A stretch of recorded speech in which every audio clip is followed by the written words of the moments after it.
आप सभी का गैमेड स्टडी सेंटर में स्वागत है। आधुनिक भारत के इतिहास में हम लोग पुर्तगालियों के भारत में आगमन पर परिचर्चा कर रहे थे।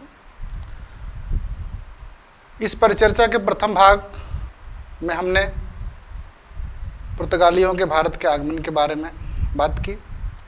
आज द्वितीय भाग में हम लोग पुर्तगालियों का मुगल शासकों के साथ क्या संबंध रहा है, पुर्तगालियों की व्यापारिक प्रणाली क्या थी, पुर्तगालियों का पतन के क्या कारण रहे हैं और पुर्तगालियों से भारत में क्या प्रभाव पड़ा। इस पर परिचर्चा करने से पहले हम लोग पिछली क्लास में जो पढ़ा था उस पर संक्षिप्त परिचर्चा कर लेते हैं। सबसे पहले हम सबको पता है कि 1498 में पुर्तगाल के प्रिंस हेनरिक, जिन्हें हेनरी द नेविगेटर कहा जाता है, के प्रतिनिधि के रूप में वास्को डी गामा भारत में कालीकट के तट पर आता है। वास्को डी गामा कुल मिलाकर भारत में 3 बार यात्रा करता है। दूसरी यात्रा उसकी 1502 ईस्वी में है, तीसरी यात्रा उसकी 1524 ईस्वी में है और 1524 में यहीं कोचीन में उसकी मृत्यु होती है, जिसकी वहाँ पर कब्र है। 1500 ईस्वी में दूसरा पुर्तगाली यात्री पेट्रो अल्बरेज केब्राल आता है, जिसका अरब के व्यापारियों से संघर्ष होता है। तीसरा पुर्तगाली, जो प्रथम पुर्तगाली गवर्नर था, उसका नाम था फ्रांसिस्को डी अल्मीड़ा। यह 1505 ईस्वी में भारत आता है। उसने हिंद महासागर में अपने व्यापार को स्थापित करने के लिए ब्लू वाटर पॉलिसी की नीति अपनाई तथा 1509 ईस्वी में उसने तुर्की, गुजरात और मिस्र की संयुक्त सेनाओं को पराजित करके द्वीप पर अधिकार कर लिया। फ्रांसिस्को द अल्मीड़ा के बाद में फ्रांसिस्को द अल्बुकर्क का आगमन होता है, जो 1509 ईस्वी में भारत में द्वितीय पुर्तगाली गवर्नर के रूप में आते हैं। इनको पुर्तगाली सत्ता का वास्तविक संस्थापक माना जाता है। इन्होंने ही 1510 ईस्वी में बीजापुर के सुल्तान यूसुफ आदिल शाह से गोवा छीना था। दक्षिण पूर्व एशिया में 1511 में मलक्का पर अधिकार कर लिया था तथा फारस की खाड़ी में जो हुर्मुज बंदरगाह है उस पर 1515 में कब्जा किया था। अल्फांसो द अल्बुकर्क ने पुर्तगाली साम्राज्य को संस्थागत रूप देने के लिए भारतीय महिलाओं से पुर्तगालियों के विवाह को प्रोत्साहित किया। पुर्तगाली सेना में प्रथम बार भारतीयों को सम्मिलित किया। अपने अधिकार वाले क्षेत्रों में सती प्रथा पर प्रतिबंध लगाया तथा उन्होंने धार्मिक प्रचार प्रसार में अभिरुचि ली। इसके बाद हम लोगों ने अध्ययन किया था पश्चिमी घाट तट और पूर्वी तट पर जो बंदरगाह हैं, जैसे सूरत, दमन, दीव, बम्बई, चौल, मंगलोर, कालीकट, कोचीन। तट पर हुगली, चटगांव, सतगांव, मछलीपट्टनम, पुलिकट, नेगापट्टनम इत्यादि का अध्ययन किया था। इन्हीं सब से क्वेश्चन अभी तक पूछे जाते रहे हैं। अब हम आज आगे अध्ययन करेंगे पुर्तगालियों का मुगल शासकों से क्या संबंध रहा है। हमें पता है 1526 ईस्वी में भारत में मुगल सत्ता की स्थापना होती है। पहला शासक बाबर बनता है, उसके बाद हुमायूं, फिर अकबर, फिर जहांगीर, फिर शाहजहां, फिर औरंगजेब की सत्ता आती है। औरंगजेब के बाद 1707 से उत्तर मुगल प्रारंभ होता है। तो पुर्तगाली और मुगल संबंधों की विवेचना में हम यह देखते हैं अकबर के समय तक पुर्तगाली और मुगल शासकों के मध्य संबंध सौहार्दपूर्ण थे। 1572 में जब अकबर ने गुजरात की विजय की तो वह कैम्बे के दौरे पर गया था। यहीं पर पहली बार अकबर की मुलाकात पुर्तगालियों से हुई। उसके बाद कुछ वर्षों बाद सूरत में उसने गोवा के जो गवर्नर थे, उनके दूत एंटोनियो केब्रल से अकबर ने मुलाकात की।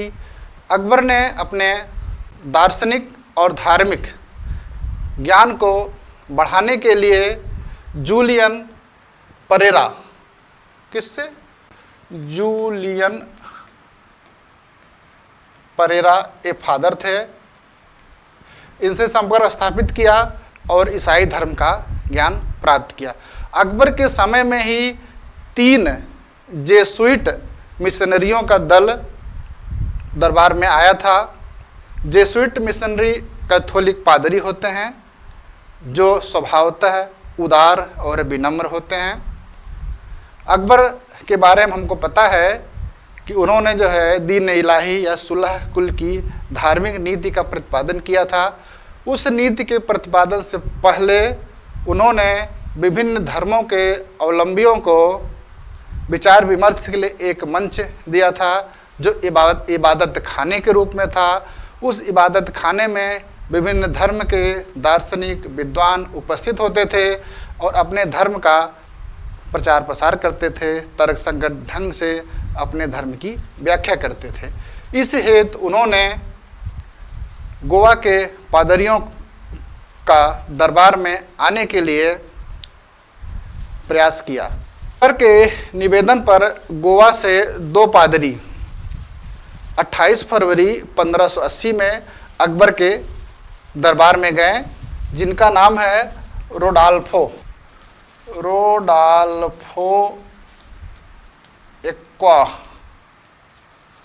एक्वा बीवा, और दूसरे पादरी का नाम है एंटोनियो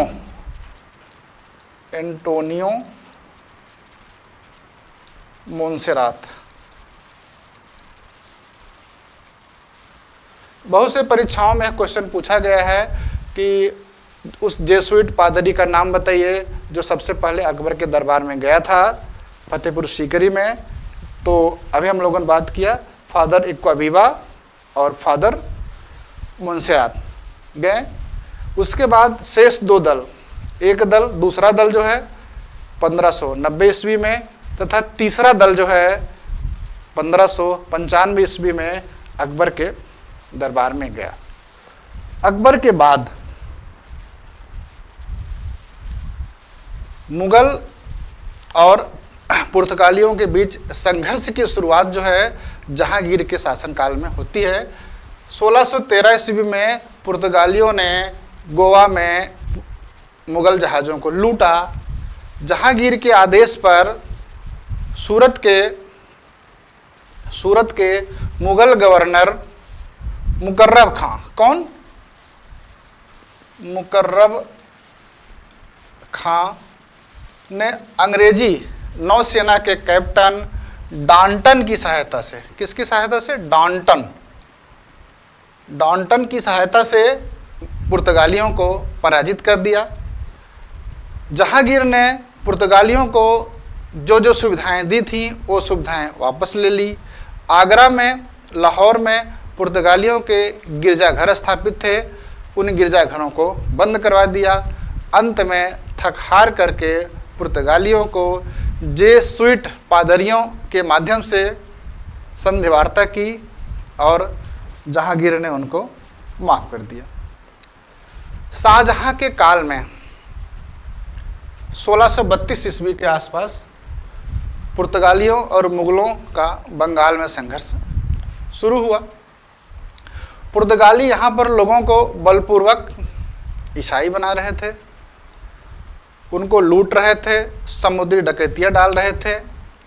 इसी दौरान पुर्तगालियों ने मुमताज़ महल की कुछ नौका को अपने कब्जे में कर लिया। इसके अतिरिक्त शाहजहां पुर्तगालियों से इसलिए कुपित था क्योंकि जब जहांगीर शहजादे के रूप में विद्रोह किया तो शाहजहां ने पुर्तगालियों से सहायता की मांग की, लेकिन पुर्तगालियों ने शाहजहां की इच्छा अनुसार सहायता नहीं की।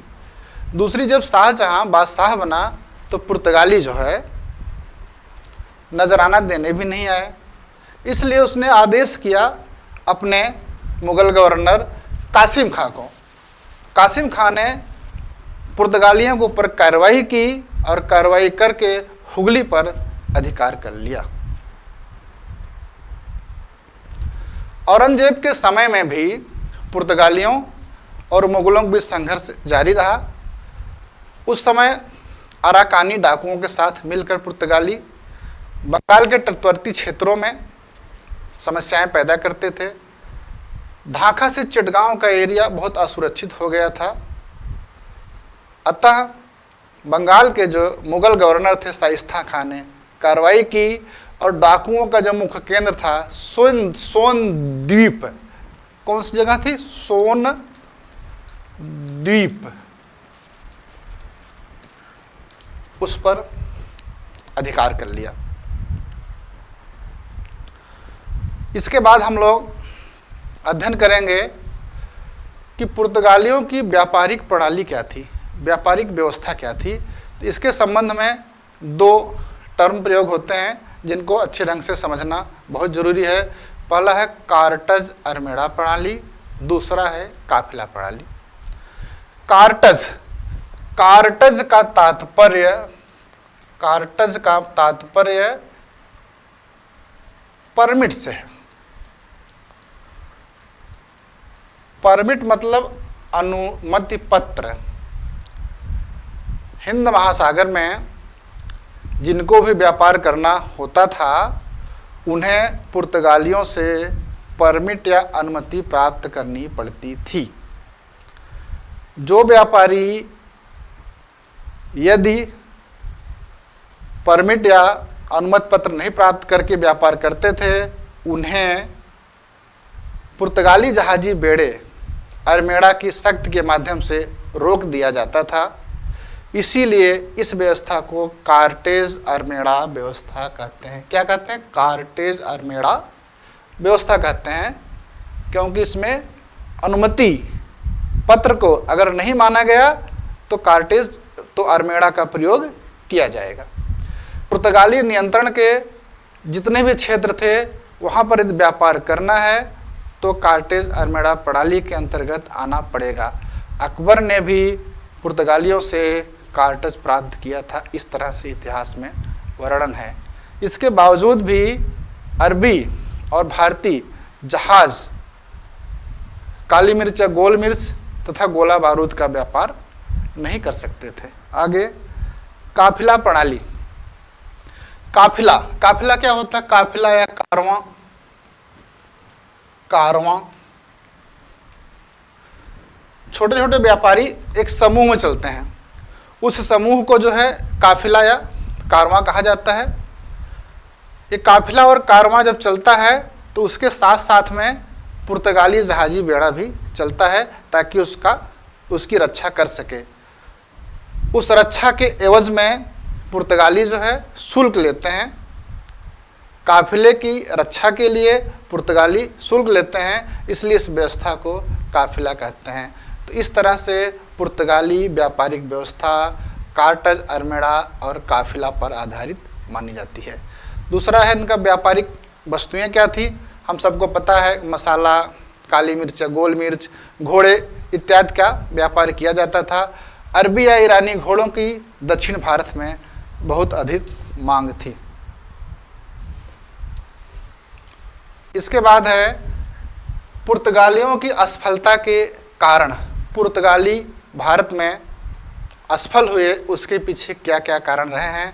3-4 कारणों पर हम लोग विचार करेंगे। एक है डचों और अंग्रेजों से प्रतिद्वंदिता। पुर्तगालियों के बाद में डच और अंग्रेज भारत में आए। उनका भी उद्देश्य भारत में व्यापार करके अधिक से अधिक लाभ प्राप्त करना था। तो उन लोगों की पुर्तगालियों से प्रतिद्वंदिता हुई। जहाँ जहाँ फैक्ट्रियाँ पुर्तगालियों ने स्थापित की थी वहाँ पर फैक्ट्री स्थापित करने के लिए आपस में संघर्ष हुए, इससे पुर्तगाली कमज़ोर हुए। दूसरा, समुद्री लुटेरों के रूप में काम करना। पुर्तगाली जो है समुद्र में बहुत मजबूत थे तथा वो समुद्री लुटेरे के रूप में काम करते थे। अपने शासन का, अपनी सत्ता का संस्थागत आधार तैयार नहीं कर पाए, इनके लूटपाट की गतिविधियों से लोगों में परेशानी होती थी, इसलिए जनमानस में इनके प्रति सहानुभूति या स्वीकार्यता नहीं बढ़ सकी। धार्मिक असहिष्णुता की नीति, इससे पहले हम लोगों ने चर्चा किया था, पुर्तगाली कंपनी एकमात्र कंपनी थी जिसने धर्म और व्यापार दोनों उद्देश्यों से भारत में आई थी और उन्होंने धार्मिक असहिष्णुता की नीति अपनाई, ईसाई धर्म को बलपूर्वक थोपने का प्रयास किया। इस प्रयास के चलते उनके खिलाफ जो है लोगों में आक्रोश आया। ब्राज़ील की खोज, ब्राज़ील की खोज होने से पुर्तगालियों को एक अतिरिक्त एक नया क्षेत्र मिल गया। चूँकि ब्राज़ील भारत से समीप था, भारत जो है पुर्तगाल से दूर था, ब्राज़ील पास में था, इसलिए उन लोगों ने ज़्यादा से ज़्यादा लाभ लेने के लिए भारत की ओर से अपना ध्यान कम कर दिया। इस तरह से पुर्तगाली भारत में असफल हुए।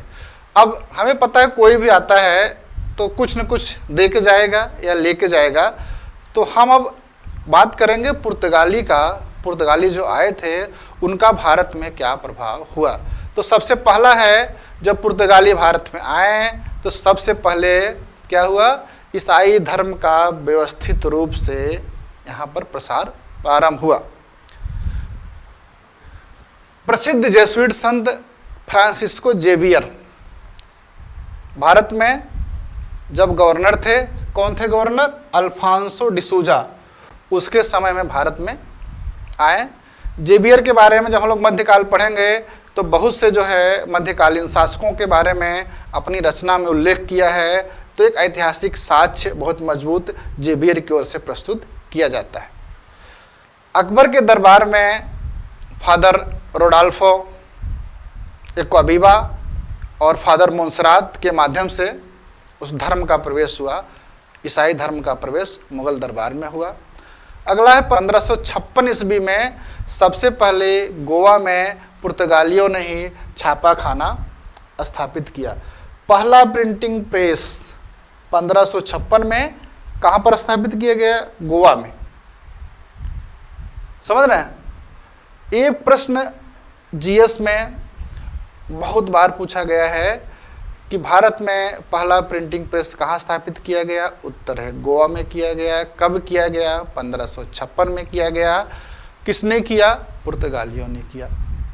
और 1563 में मेडिसिनल प्लांट पर पहली पुस्तक पुर्तगालियों ने प्रकाशित की। उस पुस्तक के जो है लेखक थे गार्सियो दी ओर्टा। गार्सियो दी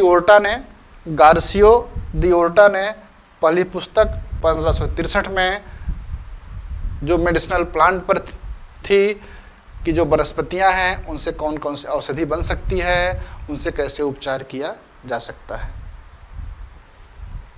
पुर्तगालियों के आगमन के बाद से भारत में जहाज निर्माण का कार्य शुरू हुआ। यह कार्य प्रमुख रूप से गुजरात और कालीकट में होता था। पुर्तगालियों ने भारत में कई फसलें, फलों, सब्जियों की खेती प्रारंभ की, जैसे तंबाकू की खेती पुर्तगालियों ने प्रारंभ की, पपीता की खेती प्रारंभ की, आलू की खेती पुर्तगालियों ने प्रारंभ की, अनानास की खेती पुर्तगालियों ने प्रारंभ की, मक्का की खेती पुर्तगालियों ने प्रारंभ की, अमरूद की खेती पुर्तगालियों ने प्रारंभ की। इस तरह से भारत में तंबाकू, पपीता, आलू, अनानास, मक्का, अमरूद इत्यादि फसलों का प्रारंभ पुर्तगालियों के आगमन के बाद से हुआ। पुर्तगालियों के आगमन के बाद भारत में गोथिक स्थापत्य का विकास हुआ। हम स्थापत्य जब पढ़ेंगे प्राचीन भारत में नागर शैली, बेसर शैली, द्रविड़ शैली की बात करेंगे। जब हम मध्यकाल में आएंगे तो इस्लामी शैली आएगी जो भारतीय शैली से प्रभावित होगी और इंडो इस्लामिक शैली का विकास होगा। जब यूरोपियों का भारत में आगमन होता है तो दो तरह की शैली विकसित होती है। एक होती है गोथिक, दूसरी होती है सार्वजनिक। गोथिक शैली में जो भवन बनते हैं उनके छत में नुकीला होती है। ऊपर क्या होता है? नुकीला होता है। ये देखिए, ए नुकीला है, ए नुकीला है, ए नुकीला है। इस तरह की स्थापत्य की शुरुआत पुर्तगालियों के आने के बाद ही भारत में प्रारंभ हुआ। पुर्तगाली गोवा, दमन और दीव को 1961 में छोड़े हैं। मतलब 1961 तक पुर्तगाली जो है भारत में थे। पुर्तगाली आए कब? 1498। गए कब? 1961 में। जबकि अंग्रेज 1947 में चले गए, डच उससे पहले चले गए। इसलिए यह स्पष्ट होता है कि सबसे पहले आने वाले व्यापारी पुर्तगाली हैं और सबसे बाद में जाने वाले व्यापारी भी पुर्तगाली है। इस तरह से हम लोगों ने पुर्तगाल से आने वाले व्यापारियों के आगमन से लेकर के उनके पतन और उनके प्रभाव का अध्ययन कर लिया है। अब अगली कक्षा में हम लोग डच व्यापारियों का भारत में आगमन के बारे में विस्तार से चर्चा करेंगे। धन्यवाद।